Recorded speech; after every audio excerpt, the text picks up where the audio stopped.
out on Friday called I Beat Loneliness, and we're going to have Gavin out here in a second. We're going to interview him. Sorry, go ahead. How many of you guys, is this your first time ever seeing Bush? All right. And how many is this your 30th time seeing Bush? Somebody's held up an album over there. What's the album? I can't see. Oh, is that 16 Stone?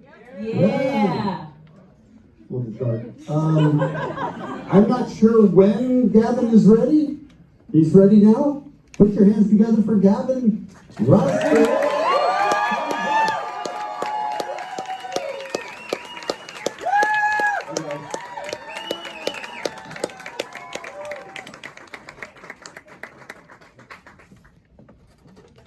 Hi guys.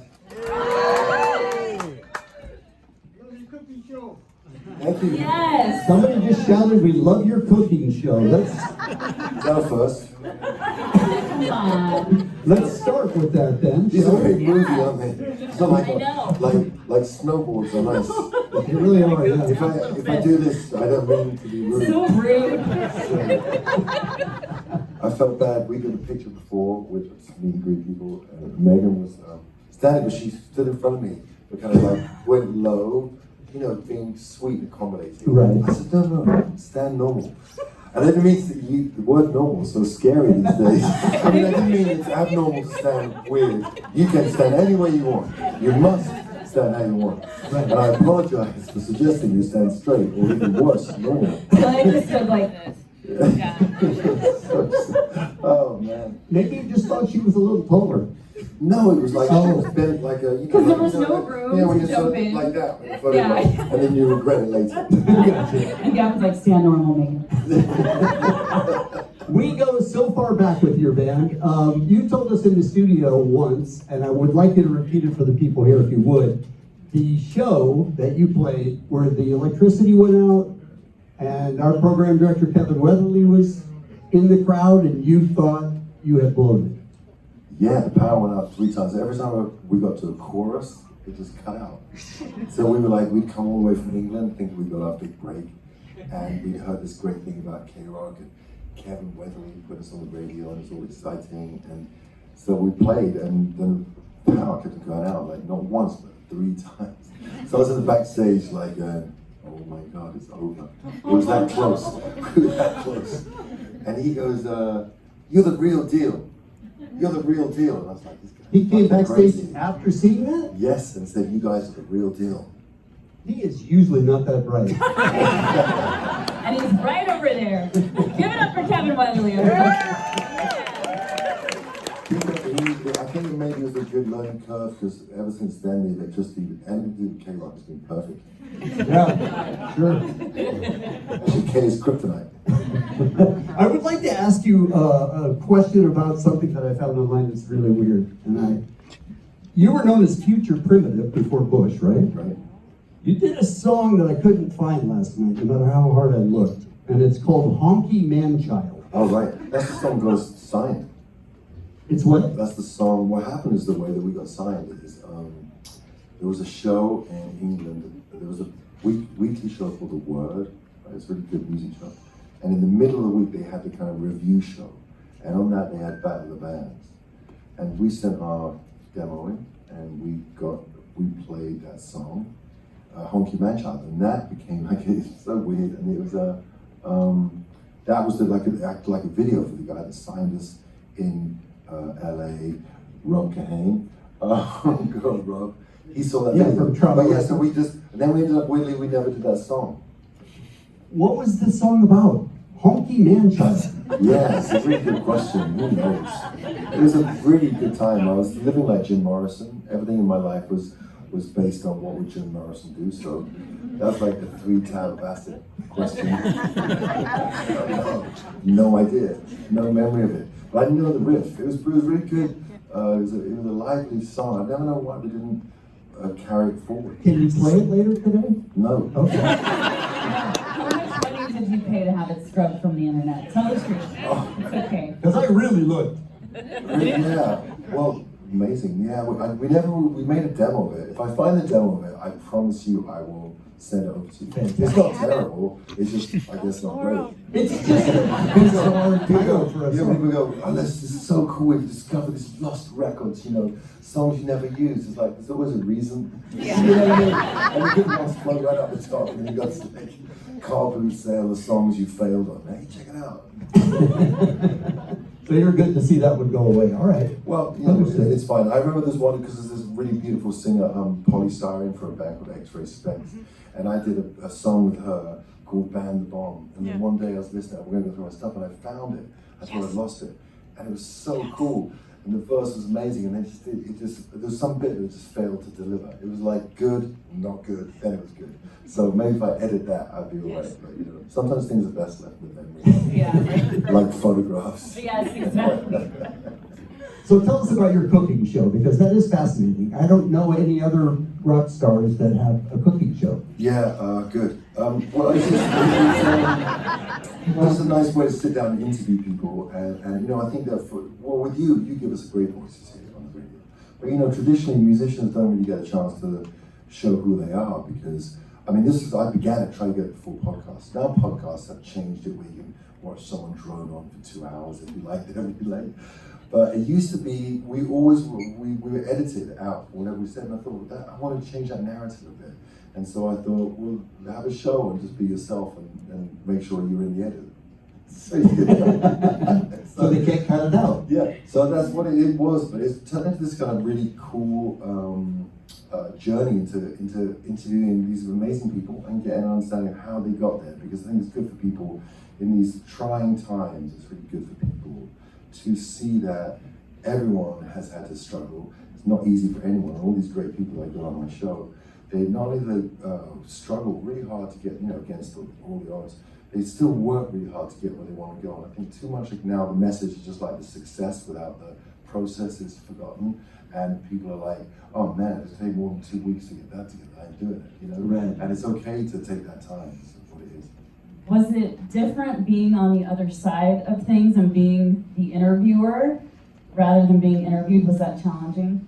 Yeah, well, it was just fun to just delve into people's process, how they did it, and you find that all these different people that you talk to, it was so weird because it actually, we're more similar than we realize. You kind of think, what am I going to have in common with sort of, Coleman growing up there in Chicago, Serena in Compton. Serena Williams.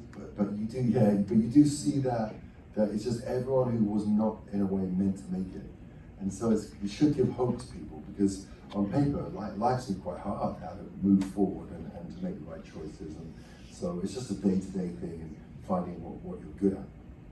And something you had told us when you came in the studio was how there was certain foods that these people did not really like, but you didn't find out about that until they actually arrived. Right, well the whole thing was a learning curve, right? So I started out asking questions about what people liked, and then Serena was the one, because she just gave me a list of 5 things, but she failed to put in there, she put chicken, tacos, fish, cake, and healthy. I was like, Cake and healthy.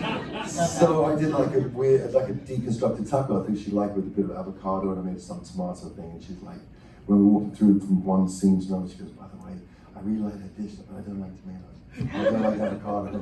I was like, oh my God. So then we changed the policy then, because we were doing it ourselves. Now I was like, can everyone just make sure they tell me what they don't like as well? We need dislikes as well. That's kind of important. Yeah. You don't want to find that out mid-show. So you got the new album coming out on Friday called I Beat Loneliness. Yeah.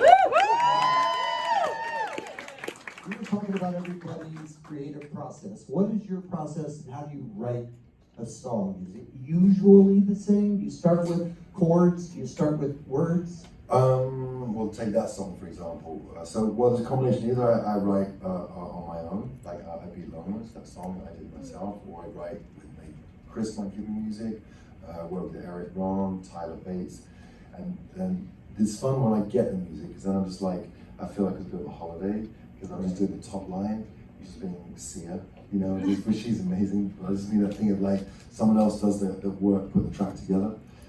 But I think it's really important to do a couple of different ways so that it's something different in there as opposed to me doing every song or me, it's just sort of changing it up. And I always loved that David Bowie was, he'd write a bunch of records himself, songs himself, and there'd be something he'd write with the producer or some other musicians, and that's smattering of that. So for me, with the advent of studios and the way technology is, you can really have a fun environment in which to write in on my own. And then, similarly, it's really fun to get music in and just blast it in the car and drive and play. So the more different ways, the better. For that particular song you wrote yourself, did you come up with the title, I Beat Loneliness? Yeah, I had that written song? It was really exciting because the kind of main feel of the song, I felt close to something good. And I was waiting. When I write with other people, if I write in the room with them, I write really fast. But if I write on my own, I like to let the tracks kind of just play, keep it on loop, walk around the house.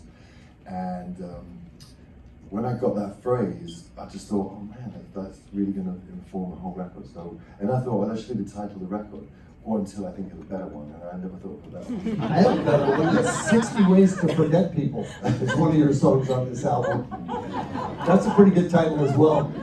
Yeah, Well, can you list them right now? I'm big on loyalty, so when people let me down, it's so upsetting, so I just find it, I've never known if it's a curse to be loyal or not. Sometimes they can get into trouble because you hang on to people that end up kind of biting you, or is it a good thing? I believe in loyalty, so when people, betray you, it feels like that song came about.